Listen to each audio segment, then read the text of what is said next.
Ce qui est intéressant, c'est que votre document est publié quasiment en même temps que la mission sur la transparence des finances publiques des 4 économistes. Et que dit cette mission?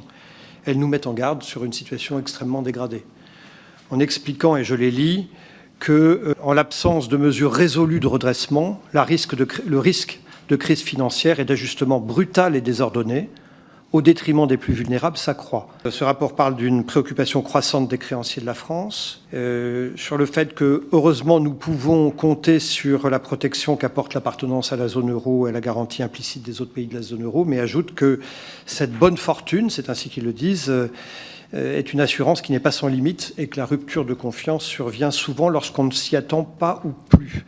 Et donc, le consensus des 4 économistes nous met en garde. Nous met en garde parce que nous allons potentiellement, en l'absence de mesures, vers une réelle catastrophe. Et ils nous appellent à prendre des mesures. Ils nous appellent à prendre des mesures parce qu'aujourd'hui, la crédibilité et la parole de la France dans l'Europe et dans le monde sont altérées par notre situation.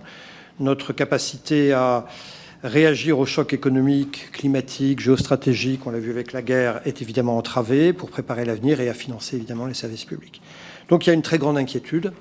Et si nous ne prenons pas les mesures ad hoc, eh bien, la mission dit que le déficit va atteindre plus de 7%.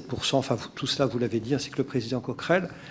Très grande préoccupation parce que moi, je pense que si nous ne prenons pas ces mesures, en fait, d'autres les prendront pour nous et les décideront pour nous. Et ça sera brutal et ça sera douloureux. L'Espagne l'a connu, le Portugal l'a connu, d'autres pays l'ont connu, et moi je ne souhaite pas ça pour mon pays. Je pense que nous devons rester maîtres de notre destin et donc prendre les mesures.